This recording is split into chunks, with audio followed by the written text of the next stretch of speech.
دوسری بات جو میں آج آپ کو کہنا چاہتا ہوں وہ یہ ہے، لَقَدْ كَانَ لَكُمْ فِي رَسُولِ اللَّهِ أُسْوَةٌ حَسَنَةٌ۔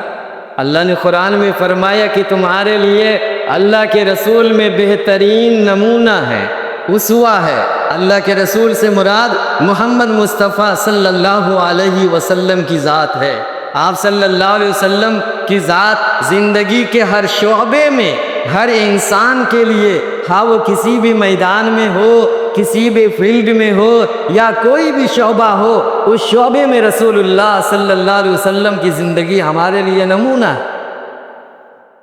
اگر کوئی شخص یتیم ہے، بچپن میں اس کے اوپر حالات آ گئے ہیں، وہ مسائل سے مشکلات سے گھر چکا ہے، تو اس کے لیے بھی اس در یتیم میں سبق ہے، جو پیدا ہونے سے 2 مہینے پہلے باپ کو کھو دیا تھا، پیدا ہونے کے صرف 6 سال کے بعد ماں سے بھی جدا ہو گیا۔ اس سے زیادہ مسائل اور حالات بھلا کس پہ آ سکتے ہیں؟ اگر کوئی نوجوان ہے، اس نوجوان کو بھی مکے کے اس نوجوان سے سبق حاصل کرنے کی ضرورت ہے، جس نے اپنی پاک باز زندگی کی وجہ سے صادق و امین کا لقب پایا تھا۔ حدیث شریف میں آتا ہے، رسول اللہ صلی اللہ علیہ وسلم کنواری لڑکی سے بھی زیادہ شرم و حیا کیا کرتے تھے۔ نوجوانوں کو اس مکے کے نوجوان سے سبق لینے کی ضرورت ہے۔ اسی طریقے سے اگر کوئی حاکم ہے تو مدینے کی وہ چھوٹی سی حکومت اور سلطنت میں حکومت کرنے والا حاکم حضرت محمد مصطفیٰ صلی اللہ علیہ وسلم کی زندگی میں بے شمار مثالیں ہیں اور واقعات ہیں،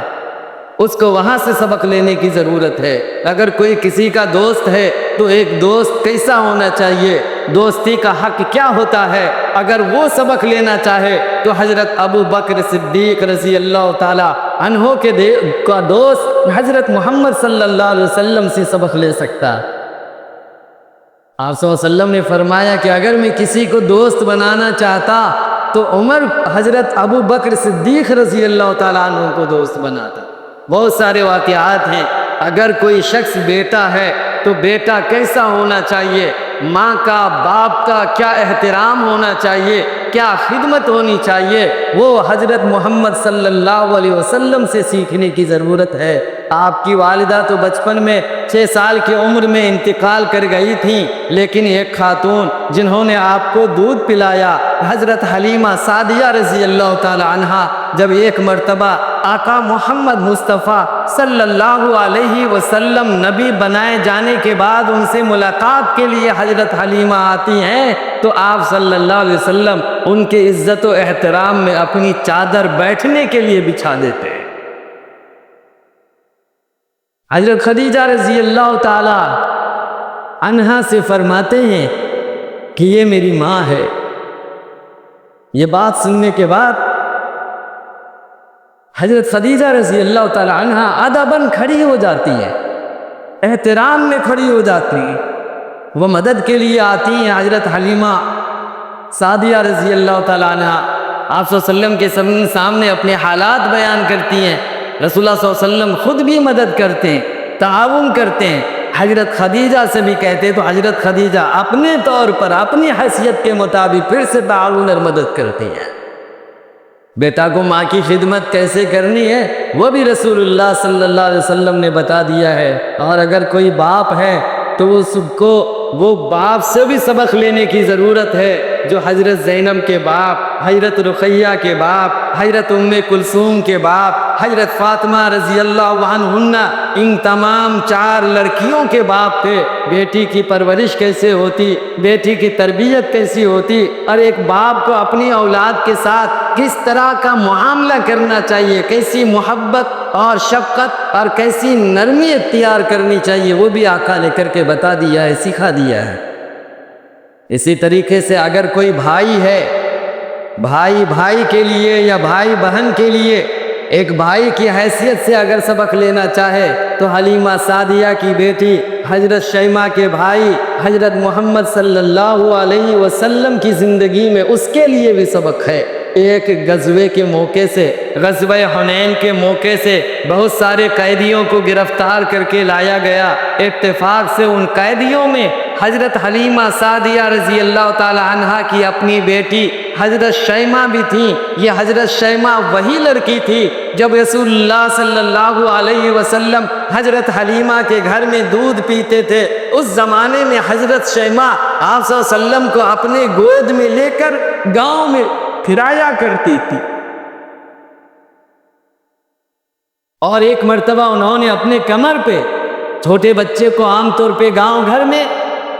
عورتیں لڑکیاں کمر پہ ایسے لے کر چلتی ہیں، گھومتی پھرتی ہیں، حضرت شیمہ رضی اللہ تعالی عنہا پورے گاؤں لے کر گھومے اور لوگوں سے کہتے کہ لوگوں دیکھو یہ میرا بھائی ہے، میں اس سے اپنی جان سے بھی زیادہ محبت کرتی ہوں۔ وہ بہن آج قیدی بن کر آئی تھی، جب ان کو پتہ چلا حضرت شیمہ رضی اللہ تعالی عنہا بھی ان قیدیوں میں ہیں،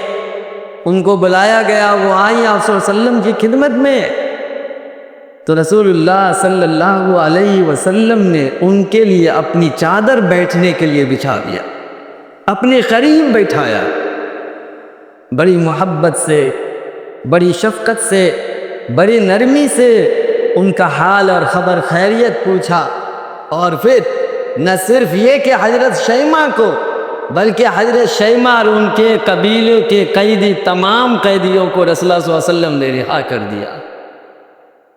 ایک بھائی کو اس واقعے سے سبق لینے کی ضرورت ہے۔ اس سے ہمیں یہ سبق ملتا ہے کہ اپنے پرانے رشتوں کو اور پرانے احسانوں کو کبھی بھولنا نہیں چاہیے۔ بہن اور بھائیوں کے درمیان ہمیشہ محبت اور عزت قائم رہنی چاہیے۔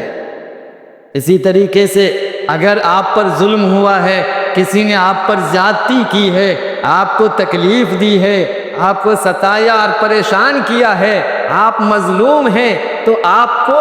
آقا محمد صلی اللہ علیہ وسلم کی زندگی میں بھی سبق ملتا ہے۔ طائف کے سفر میں طائف والوں نے آپ کے ساتھ کیا سلوک کیا، کیا برتاؤ کیا، کتنی گالیاں دی، کتنے پتھر برسائے، لہو لہان کر دیا۔ آپ کی تکلیف کو دیکھ کر، آپ کے اوپر جو ظلم و زیادتی ہوئے اس کو دیکھ کر اللہ کی رحمت جوش میں آ گئی، فرشتے کو بھیج دیا، فرشتے آ کر رسول اللہ صلی اللہ علیہ وسلم سے اجازت مانگنے لگے کہ آپ اجازت دیں تو وہ دونوں پہاڑوں کو جس کے درمیان میں طائف آباد ہے، دونوں پہاڑوں کو ملا دیا جائے اور تمام لوگوں کو کچل کر ختم کر دیا جائے۔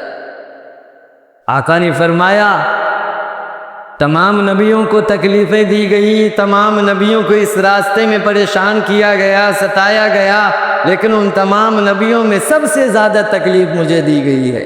سب سے زیادہ ظلم مجھ پر ہوا ہے، اور مجھ پر بھی سب سے زیادہ ظلم اس دن ہوا جس دن میں نے طائف کے سرداروں کے سامنے خود کو پیش کیا تھا۔ آپ صلی اللہ علیہ وسلم پوری زندگی اس تکلیف کو نہیں بھلا پائے۔ تو ایک مظلوم کے لیے بھی رسول اللہ صلی اللہ علیہ وسلم کی زندگی میں سبق ہے۔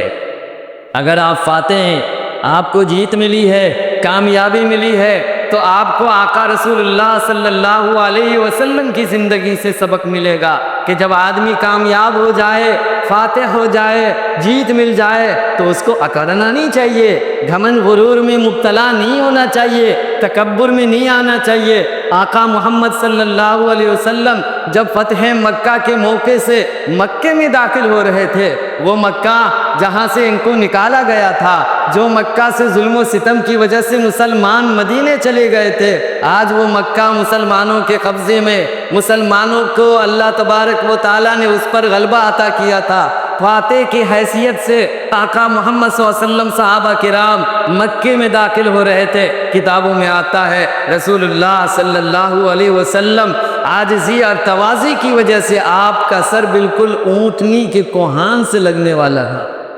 ایسے جھکے ہوئے تھے سر، اکڑ نہیں، تکبر نہیں، گھمنڈ اور غرور نہیں، تواضع، انکساری، عاجزی، اللہ کی بارگاہ میں، اللہ کے دربار میں جواب دہی کا احساس، اس وجہ سے رسول اللہ صلی اللہ علیہ وسلم کا سر جھکا ہوا ہے۔ آج تھوڑی سی کامیابی مل جائے ہمیں، ہم ناچ گانے کرنے لگتے ہیں اور نہ جانے تکبر گھمنڈ غرور میں کیا کیا کرتے ہیں، پورے شہر میں آتش بازی کی آگ لگا دی جاتی ہے، کیا کیا نہیں ہوتا۔ اسی طریقے سے اگر آپ استاذ ہیں، ایک استاذ کی حیثیت سے رسول اللہ صلی اللہ علیہ وسلم نے فرمایا مجھے معلم بنا کر بھیجا گیا۔ دنیا کا سب سے بڑا معلم ہمارے آقا محمد صلی اللہ علیہ وسلم ہیں۔ اگر استاذ ہیں تو ان کو وہاں محمد صلی اللہ علیہ وسلم کی ذات میں نمونہ اور آئیڈیل اور آپ صلی اللہ علیہ وسلم کے اسوے مل جاتے ہیں۔ تو اور اگر آپ کسی سے جنگ کر رہے ہیں، لڑائی کر رہے ہیں، دشمن سے آپ قتال کر رہے ہیں، اس موقع سے بھی آج دیکھیے یورپ اور امریکہ مل کر کے اسرائیل نے فلسطین کے ساتھ کیا برتاؤ کیا ہے، کیا سلوک کیا ہے، لیکن آپ کو تعجب ہوگا کہ یہ لوگ جو آج خود کو انسانیت کے حقوق کی باتیں کرتے ہیں، رسول اللہ صلی اللہ علیہ وسلم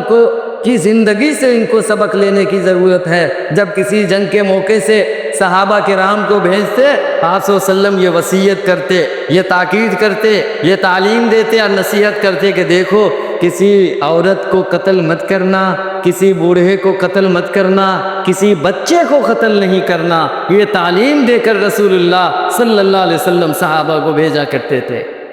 الغرض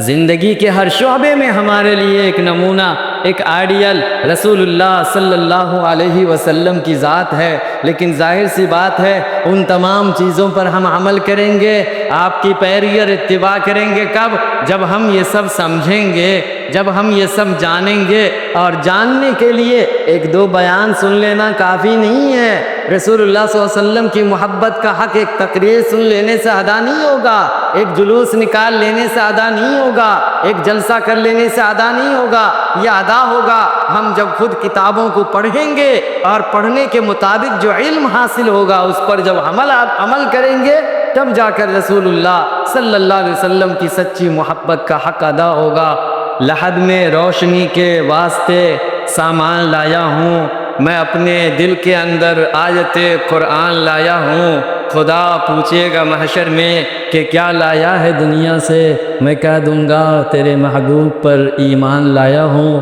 اللہ تعالیٰ مجھے بھی آپ سب کو بھی جو باتیں عمل کی نے عمل کی توفیق عطا فرمائے۔ وآخر دعوانا ان الحمدللہ رب العالمین۔